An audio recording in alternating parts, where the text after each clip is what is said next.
In today's MLB recap, the Boston Red Sox were without their superstar Jarren Duran, not because of health stuff, but we'll talk about it in a second. It's not good. Mookie Betts played his first game in months, and he had multiple jobs of his stolen while he was gone. He's no longer the leadoff hitter or the shortstop. Blake Snell had another no-hitter late into a game, and it just seems like he's going to throw no-hitter every other start. And this kid, he forgot to get his dad tickets before his debut, which isn't good because his dad is MLB legend Billy Wagner. How do you forget that? He's your dad. So again, we're going to talk about all of that and more in today's MLB recap. We recap every game, every single day, so hit that subscribe button. And also, don't forget that recap is brought to you by SeatGeek. Use code Fuzzy to save 20 bucks off all of your tickets. And if you've never played Underdog Fantasy, use my code Fuzzy when you sign up. They'll give you a free pick, $250 in bonus cash. It's a lot of fun. So before we show any other game or highlight, I got to talk about Blake Snell, who is trying for a second no-hitter in like 2 weeks. I'm not even joking. And he was going up against Chris Sale. They combined for 23 strikeouts in this game, and they were carving up guys left and right. Austin Riley, he helped out Chris Sale with a nice play at the hot corner, and Patrick Bailey, he's down looking on an inside heater.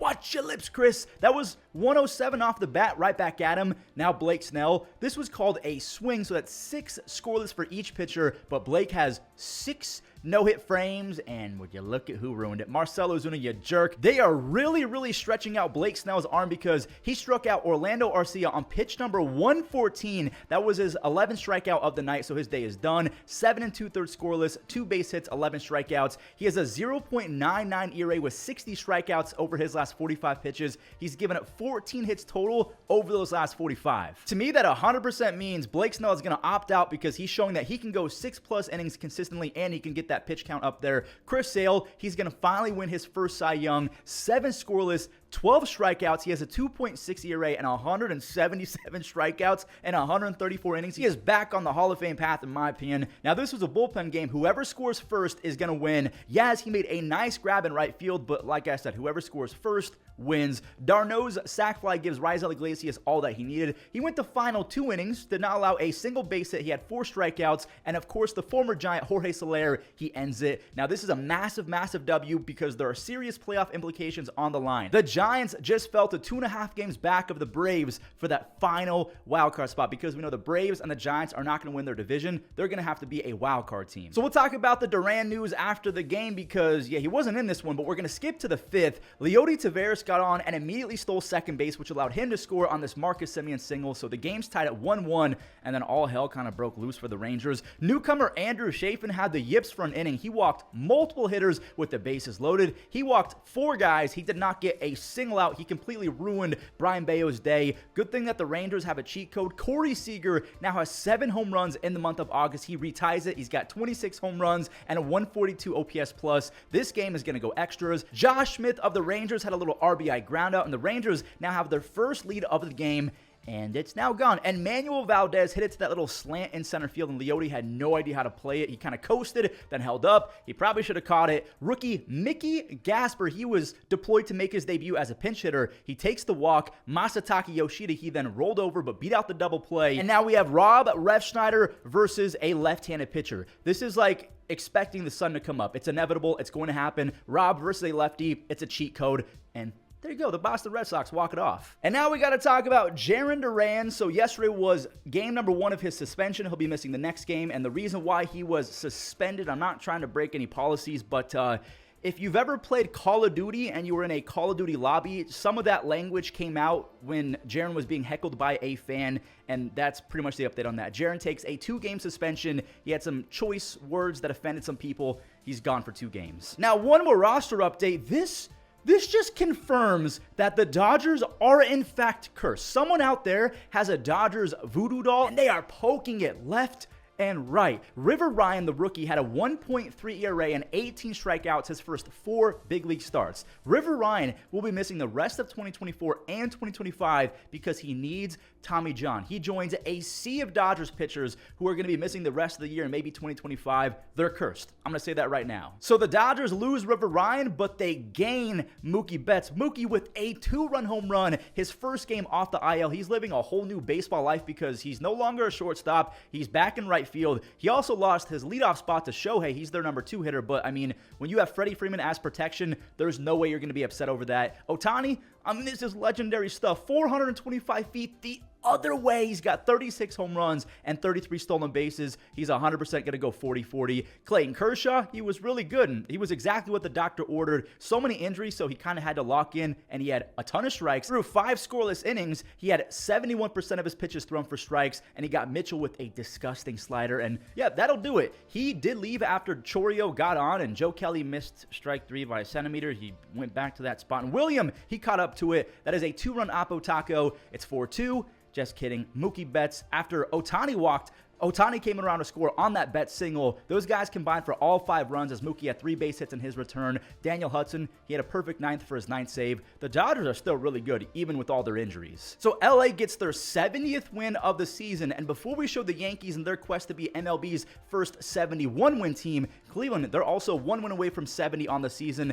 That's an absolute bomb off the bat of Ian Happ. My goodness, he did that on his 30th birthday, so a nice little birthday gift to himself. Pete Crow Armstrong, if this guy gets it going, because he's top 1% in speed, outfield range, outfield arm, if the offense picks up, he could be, like, this might sound dramatic, he could be a Bobby Witt type player, but in the outfield. Do you guys hear that? Do you guys hear that Christmas holiday spirit music? Christmas came early again. Jhonkensy Noel, he saved the game with not only that diving play, but with a 3-run no-doubter off the nasty Shota Imanaga. He looked like Adrian Beltre homering on one knee. Stephen Kwan has 13 home runs. He's still batting over 320 with a 143 OPS plus.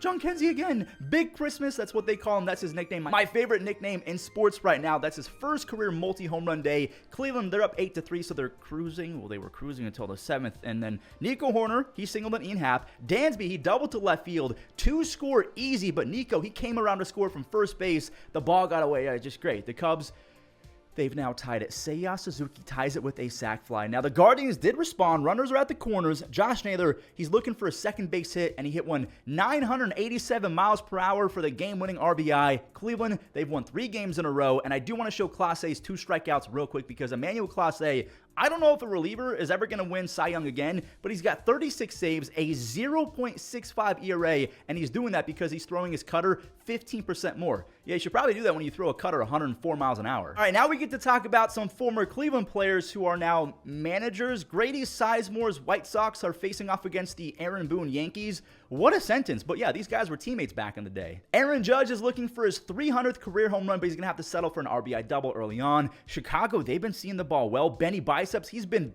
actually Benny Biceps over the last 2 or 3 weeks. His RBI double was followed up by another double, this time off the bat of Gavin Sheets, who had a big-time day. And this kid right here, I know he's struggled this year, but Corey Lee, he launched a solo home run off of Luis Hill. He's got 10 home runs, a rifle for an arm. He can get better and better, at least in my opinion. He can be one of the better catchers in baseball. The Yankees, they scored a run on a mad dash home from Jazz, and the thing about that is, yes, Volpe gets the hustle RBI, but that cost the Yankees because Jazz left with elbow pain. Thankfully, the x-rays were negative. He's going to be okay. The Yankees staff were anything but okay. They actually reeked. Gavin Sheets had 3 RBI doubles in this one. And here's a fun shot of Aaron Boone in the dugout for the Yankees, and then my GOAT, Grady Sizemore, in the dugout for the White Sox. And it's crazy, they were both teammates. Grady looks 20 years younger than Aaron Boone. It's like being president. It just ages you. Like 1 year as a president or a manager of the Yankee is like 5 years to your skin. Anyways, that was a random, weird segue, but the Sox kept on running up the score versus Enyel De Los Santos. At this point, he's faced 5 hitters. All 5 have reached, and oh my, the nightmare continued. Brooks Baldwin with a 3-run home run, his 2nd career home run. Gavin Sheets, he had an RBI single after that, so a big-time 4-hit, 4 RBI day. I'm just going to skip to my guy, Grady. That's his first W as a manager. And social media, they've been lighting up saying, extend Grady right now, which is so surreal for me to even say that out loud. Extend him as what? Extend him as a freaking manager. That's so cool. So we've already talked Guardians. Let's check out what could be the series of the year for both the Twins and the Royals. Bobby Witt Jr., this kid will not quit. He's got 23 home runs, and on top of that, he already has 101 runs scored. That means he's touched home plate 101 times. He has 165 base hits. He's on pace for 225. Willie Castro, he opened the floodgates for the Minnesota Twins. His 3-run home run stole the lead, and then Minnesota never looked back. Royce Lewis, he tied Harmon Killebrew, the Hall of Famer. That's a crazy sentence as well. Royce, he ties Harmon for the most home runs through 40 games of a season by a Twin. He's got 15. Harmon had 573 home runs, and his nickname was the Killer. So yeah, that's an insane record to tie. Royce, he pimped the hell out of that, by the way. Buxton, come on, bro. He left with a hip injury. I'm praying that he's going to be okay. Him, Mike Trout, Giancarlo Stanton, they just cannot stay healthy, which makes me really sad. Matt Wallner, I mean, this game wasn't really much of a game. The Royals didn't have a fight in this one. The Royals are now 5 games back of first place, but they're still up on Boston. The only thing is Boston won earlier, so now the Royals are just 2 games ahead of that final wild card spot. We cannot talk about the wild card and not bring up the Padres and the Diamondbacks. Jackson Merrill, there he is. He just won Player of the Week, and he had a big game. We'll talk about that in a second. Joe Musgrove, he's back on the bump. The first time he's been on the bump since late May, and he was fantastic. He was only allowed to throw like 65-ish pitches, but he did toss 43 of 63 for strikes. And wait, that's not Manny Machado. That's Donnie Barrels. Donovan Solano made 2 dazzling plays to rob Pittsburgh of a few base hits. Now, Jake Whitford, he was tossing zeros as well. There's Michael A. Taylor with a diving gem in center field to allow Jake to go 6 shutout. Easily his best start as a big leaguer. Now, he tried to go 7, which they knew was not a great idea. They immediately pulled the guy after a Profar single, which ended Whitford's night. And Profar, he's going to come around to score. So Xander had a crazy single that got Profar over to third base. I have no idea what that was. It looked like he got fooled, so he kind of chopped at it, but it worked. San Diego, they got another home on a Kyle Higashioka sac fly, but we're going to skip to the 9th inning because Pittsburgh, they're cooking up a comeback. Andrew McCutchen, he singled home Brian De La Cruz, so it's 2-1 Padres. Brian Reynolds, he jolted a pitch to center, but the reigning NL Player of the Week said no to their comeback. Jackson, he was a shortstop all of his life. He has 5 outs above average in center field. He's got 17 home runs, 13 stolen bases, a 125 OPS plus. Is he the Rookie of the Year, or is it Paul Skeens, or is it Jackson Chorio? Who wins it? I got one more question for you guys. Can Arizona or San Diego catch the Dodgers in the NOS? Because the Padres, they have the 2nd best record in baseball since July 1st, only behind the Diamondbacks. And Arizona, this stings. They might be without Ketel Marte. He's out with an ankle injury. I'm hoping that he's not going to be out too long because he's put up monster, like almost MVP type numbers. And there is Jake the Rake McCarthy has been spamming extra base hits, stolen bases, all that gritty kind of stuff. He's just been doing all of it lately. Brandon fought. He really had to fight. He struck out a bunch of Rockies, but he saw this ball fly out to make it 4-1 Rockies. Brendan Rodgers now has 9 home runs, and he did not miss that, 425 feet. But the Diamondbacks have Josh Bell, and he's a trade deadline god. There's another RBI extra base hit for the newcomer, and guess who's at it again? Yep. Jake McCarthy with his 2nd RBI base knock of the game. Brandon Pfaadt had 11 strikeouts and no walks. That's his 2nd time this year striking out 11. The Rockies, they brought in a guy with a near 6.5 ERA, so naturally, he spiked a curveball. Corbin, he scores to tie it. Moments later, the Snakes tie it with a wild pitch. Kevin Newman's headfirst slide wins it. What was that? They just said, here's the game. Rookie Justin Martinez now has 3 saves on the season. He has 62 strikeouts and a 1.89 ERA. The Diamondbacks and the Snakes have both won 4 games in a row, and they're both winners of 8 of their last 10. So they're getting cooking at the perfect timing. St. Louis catcher Pedro Pages was looking like a hitter straight out the 40s and 50s, no gloves, and he just bounced into a double play. Ellie, he fired it over to first base just to beat him. Now, the Cardinals did give Sonny Gray a lead as Arenado came through with an RBI single, but Andrew Abbott, he was able to lock in. That was a wicked slider to get Brendan Donovan. The threat is over. Sonny was still spinning his curve to perfection. He had 7 strikeouts through 9 batters. Then he had to face, there he is, the man who rakes, and Spencer Steer rakes. 17 home runs. That's Cincinnati's first base hit of the game, by the way. Ellie makes it 2 base hits, and they go back-to-back. Ellie now has 21 home runs, so 21 home runs, 59 stolen bases, a 132 OPS plus, 11 outs above average. He's on pace for a near 8 F4 season. He is a very sneaky MVP candidate, despite the fact that he strikes out and makes errors. He's insane. So is Spencer Steer, another one, this time a 3-run home run. He's got 18 home runs, 19 stolen bases, and he's on pace for his first career 100 RBI season.